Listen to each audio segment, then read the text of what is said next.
tua kami, Pak Imam, seluruh yang berhadir, bapak-bapak, ibu-ibu, kakak-kakak, abang-abang, adik-adik, para hamba-hamba kekasih-kekasih Allah, hamba-hamba soleh-solehah. Semoga kita senantiasa diberkahi Allah, diberikan kesehatan, ampunan dan rahmat yang terus mengiringi setiap urusan. Amin ya rabbal alamin.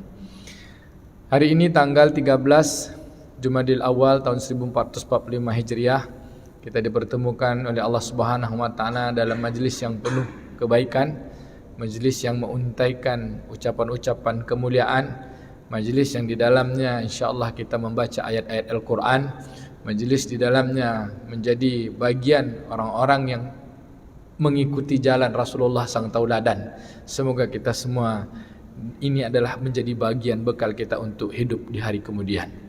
Hadirin yang dimuliakan Allah, pada siang ini kita membahas tema tentang akhlak kita yang berkaitan dengan indahnya ukhuwah. Bahwa ukhuwah itu adalah satu rahmat. Persaudaraan itu adalah nikmat, dan nikmat persaudaraan itu mendatangkan rahmat. Allah Subhanahu wa taala berfirman dalam surah Ali Imran ayat 103. A'udzu billahi minasyaitonir rajim. Bismillahirrahmanirrahim. Idh kuntum a'da'an fa'allafa baina qulubikum fa'asbahtum bi ni'mati ikhwana wa kuntum 'ala safa hufratin minan nari fa'ankadzakum minha kadzalika yubayyinullahu lakum ayatihi la'allakum tahtadun. Wa qala aidan a'udzu billahi minasyaitonir rajim. Bismillahirrahmanirrahim. Innamal mu'minuna ikhwah fa aslih baina akhwaykum wattaqullah la'allakum turhamun. Shadaqallahul azim. Hadirin sedang jemaah salat zuhur yang dimuliakan Allah Subhanahu wa taala, bahwa ada nikmat Allah berupa persaudaraan. Dan persaudaraan itu yang asalnya adalah karena hati-hati kita menyatu. Dan dengan persaudaraan itu kita menjadikan orang-orang yang mendapat hidayah. Dan dengan itu pula Allah berikan kepada kita penjelasan agar kita betul-betul menjaga persaudaraan, agar kita mendapat rahmat. Yang pertama apa kata Allah? Dan ingatlah nikmat Allah kepada kalian. Kita selama ini merasa nikmat itu kalau makan, nikmat itu kalau punya harta, nikmat itu kalau badan sehat, nikmat itu kalau punya kendaraan, nikmat itu kalau kita bisa melakukan aktivitas, nikmat itu kita senang-senang gitu. Iya nikmat, ya senang-senang, tapi di atas senang-senang itu ternyata ada satu nikmat yang kita perhatikan di badan kita, di luar badan. Ternyata ada nikmat bergantung pada orang lain. Apa itu? Nikmat persaudaraan. Dan ternyata kita di dunia ini tak akan bisa hidup sendiri, Pak. Kalau tak ada persaudaraan, kita tidak akan bisa hidup. Contoh, Allah persaudarakan kita melalui makanan. Kita bergantung kepada petani. Karena persaudaraan dia menjadi petani. Dengan petani kemudian dia berladang padi, dengan padi kemudian dia panen dijual dengan pedagang. Ada ikatan persaudaraan antara petani dengan pedagang. Lalu pedagang dengan penjual nasi, rumah makan. Lalu kita ada ikatan persaudaraan dengan tukang jual nasi. Lalu bisalah makan kita. Dengan modal 30.000, Abang dah sudah dapat nasi, padahal tak pernah bertanam padi. Sudah dapat daging kerbau, padahal tak pernah dan tidak bisa dengan 30.000 untuk beternak kerbau. Dengan 30.000 pun kita tak bisa menanam kelapa, tapi tiba-tiba kita sudah bisa makan kelapa, sudah jadi santan. Nasi yang awalnya beras yang sudah bisa jadi nasi, yang sapi sudah jadi daging rendang. Itu semua karena ikatan persaudaraan. Karena ada yang saling memerlukan. Tapi kalau kita tidak menganggap itu sebuah persaudaraan, ikatan aturan Allah Subhanahu wa taala, cobalah kalau petani hanya menjadi petani, tidak ada yang membeli. Maka sesungguhnya kehidupan sosial kita ini ikatannya adalah persaudaraan. Kalau kita ukur semuanya dengan ekonomi, maka Nabi Adam alaihissalam pertama kali diutus ke muka bumi tidak ada urusan ekonomi, jual beli, untung rugi. Karena dia hanya berdua dengan ibunda Hawa. Lalu kalau kita ukur semua tu piti masuk, Mana ada Nabi Adam berpikir uang? Yang dia pikir hari itu apa? Bagaimana dia bisa memenuhi kebutuhan jasadnya, jasmaninya, tapi dia bisa dapat ampunan Allah karena dia terusir dari surga, dikirim ke muka bumi kena satu sebab kesalahan. Maka amal yang paling penting mengiringi perjalanan Nabi Adam alaihissalam adalah Rabbana zalamna anfusana wa illam taghfir lana wa tarhamna lanakunanna minal khasirin.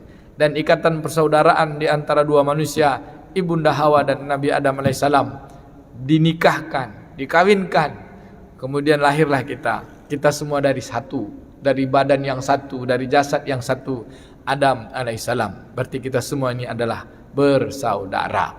Allah katakan, ingatlah nikmatku kepada kalian. Iz kuntum a'da'an fa'alafa baina qulubikum. Apa nikmatnya? Kalian dijadikan hati-hati bersatu. Dengan hati-hati bersatu, maka jadilah kalian bersaudara. Padahal kalian sebelumnya sudah berada di lembah neraka, sedikit lagi jatuh. Tapi karena Allah beri persaudaraan, itulah dia kata Allah Ta'ala, ayat-ayat kami untuk kalian, kami jelaskan kepada kalian, semoga kalian mendapat hidayah. Jadi orang kalau merasa benar sendiri, Pak, hendak mengikat persaudaraan ini, jauh dari hidayah, Pak. Walaupun dia bilang kami dapat hidayah, buktinya apa? Kami ini yang paling betul misalnya kan. Tapi menolak kebenaran yang lain, memisahkan persaudaraan seperti kelompok Khawarij. Khawarij itu hafal-hafal Quran. Khawarij itu hebat tahajudnya. Tapi Nabi katakan Khawarij itu kalau kalian jumpa, apa kata Nabi SAW dalam sebuah riwayat yang hadis artinya seperti ini.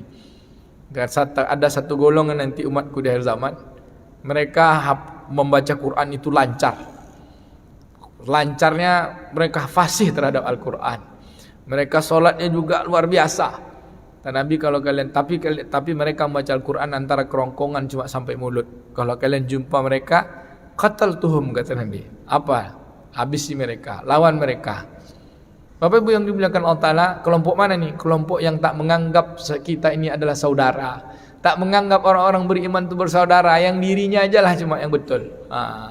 Bapak Ibu hadirin yang dimuliakan Allah, lalu dengan persaudaraan ini jaga. Bagaimana menjaganya?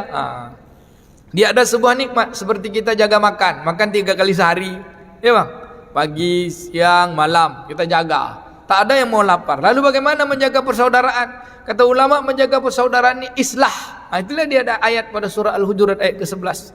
Innamal mu'minuna ikhwah, sesungguhnya orang beriman bersaudara. Fa aslih baina akhwaikum, maka islahlah di antara kalian. Apa itu islah? Sambung. Apa itu islah? Perbaiki. Apa itu islah? Baik-baiklah.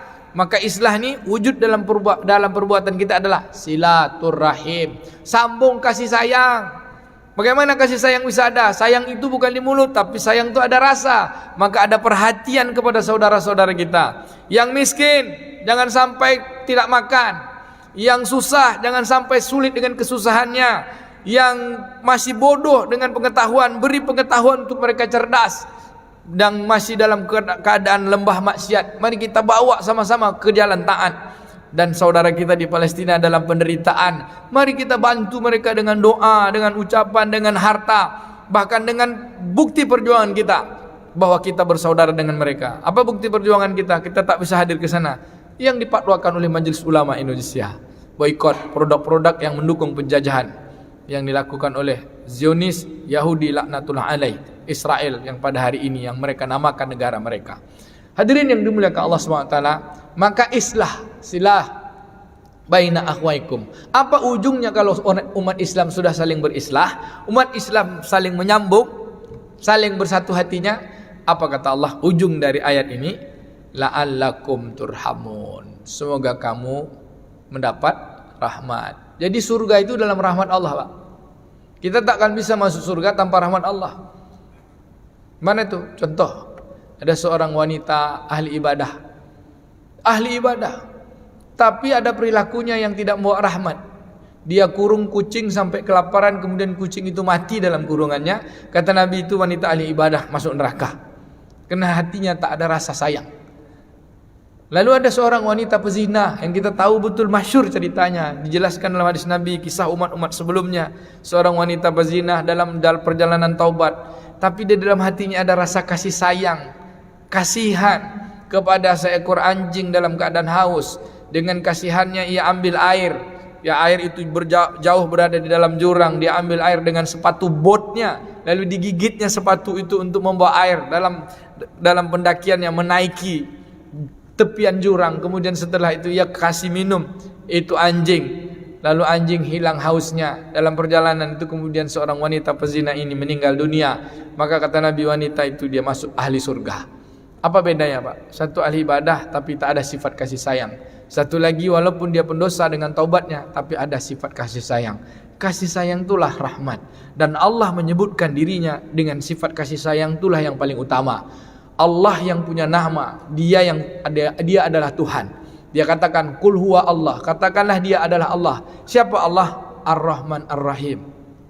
Maka setiap urusan awalnya adalah bismillah, dengan nama Allah Ar-Rahman Ar-Rahim. Itulah dia, dengan nama Allah yang Maha Pengasih, Maha Penyayang. Dalam pengasih penyayang itulah dia rahmat Allah. Begitu pula kita, tidaklah patut seorang dapat sayang kalau dirinya tak punya rasa sayang.